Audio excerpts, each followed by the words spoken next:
Welcome back. As we said, the Wall Street Journal is reporting the FBI's Kavanaugh probe could wrap up any minute now. Joined now by Illinois Democratic Senator Dick Durbin, the second highest ranking Senate Democrat and a member of the Judiciary Committee. Senator Durbin, as always, sir, thanks for coming on. Glad to be with you. Well, we have a couple of new pieces of news. We've heard from Dr. Ford's lawyer. They're not happy that the FBI apparently right now has ruled out the need to interview Dr. Ford. They're interviewing all the names that they have provided the FBI, but not Dr. Ford. Do you think it's necessary to interview Dr. Ford to have an idea of what happened, or do you believe, as the White House says, her testimony in front of you in a public forum was good enough? I certainly think that she should be included in an FBI interview. She has volunteered to do this. She testified under oath and said she was prepared for an FBI interview. Certainly, they should ask about any loose ends, any questions based on what she's told us. That's just due diligence. But I think at the heart of it is what the White House has said. As long as they can keep Dr. Ford off the witness list for the FBI, then they can credibly say, and there's no point in going back to Judge Kavanaugh. His further interview at this point, I think, is essential. What are we debating about Judge Kavanaugh? Are we debating about his fitness to serve? Are we debating his ideology?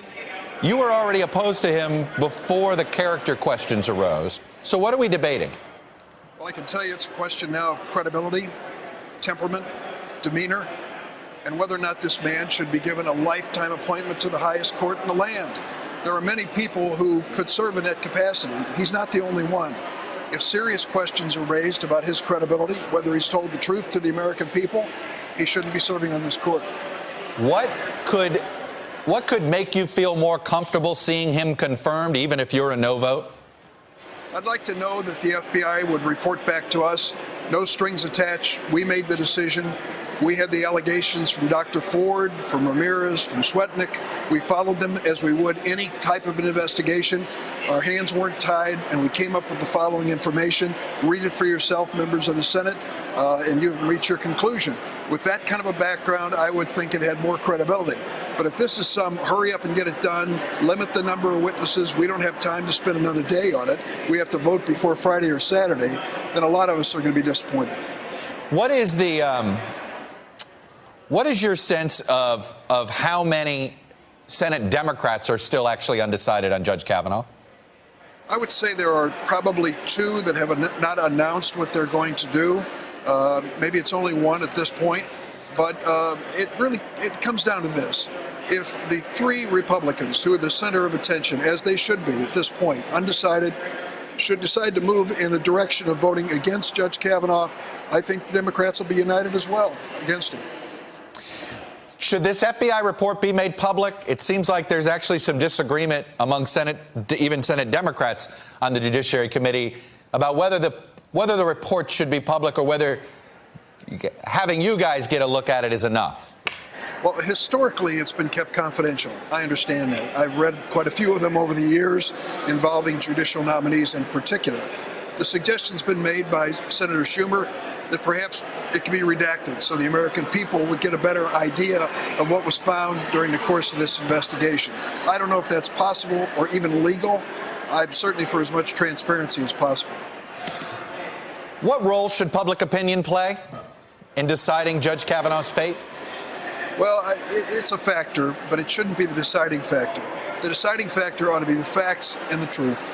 We ought to get to the point where we believe we honestly can make a choice between the sworn testimony of Dr. Ford and the sworn testimony of Judge Kavanaugh.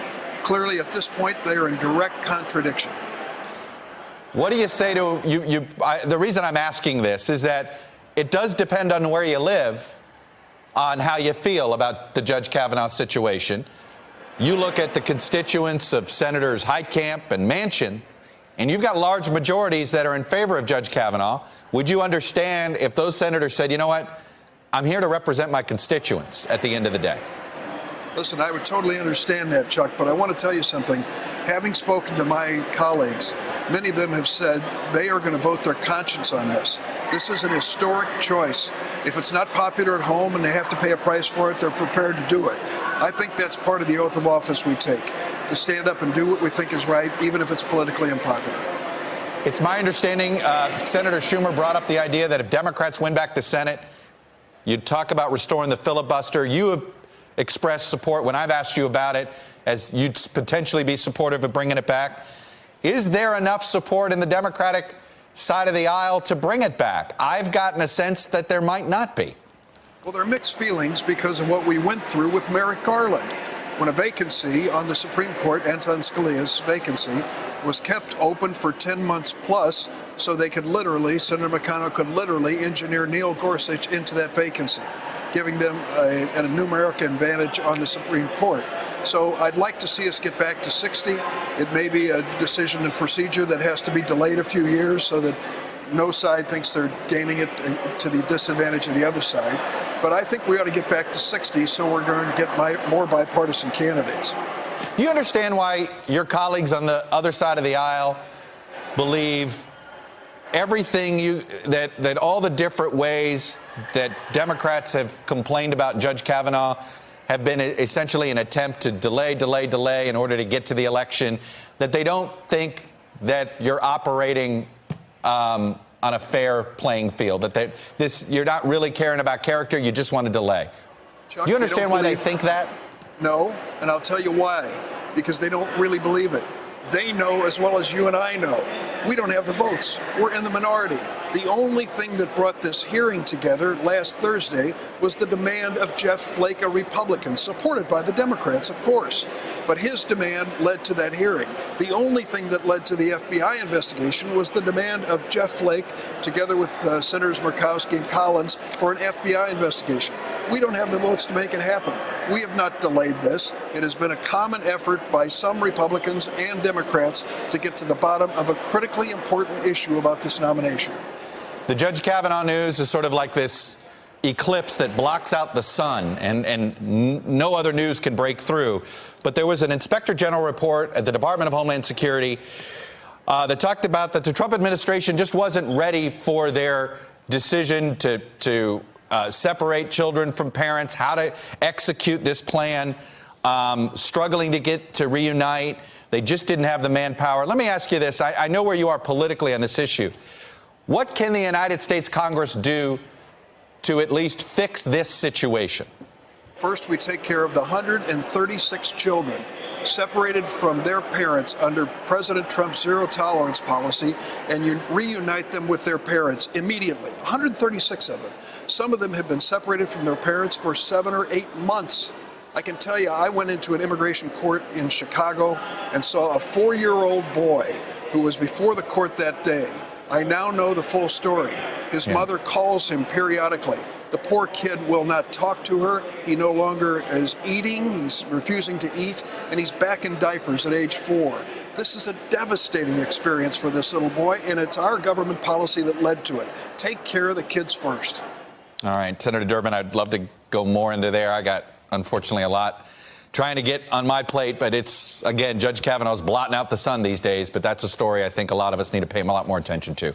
Senator Durbin, thanks for your time, as always, sir. Thanks, Chuck. Hello, YouTubers. If you're watching this, it means you've checked out our channel, so thank you. Now do me a favor, subscribe by clicking on that button down there. Click on any of the videos to watch the latest interviews and highlights from MTP Daily and MSNBC. You can get more Beat the Press content every morning in the First Read newsletter. If you're tired of content that you don't know anything about where it came from, you don't have to have that problem with us. NBC News, MSNBC, MTP, and the Meet the Press mindset right here for you on YouTube. Subscribe now.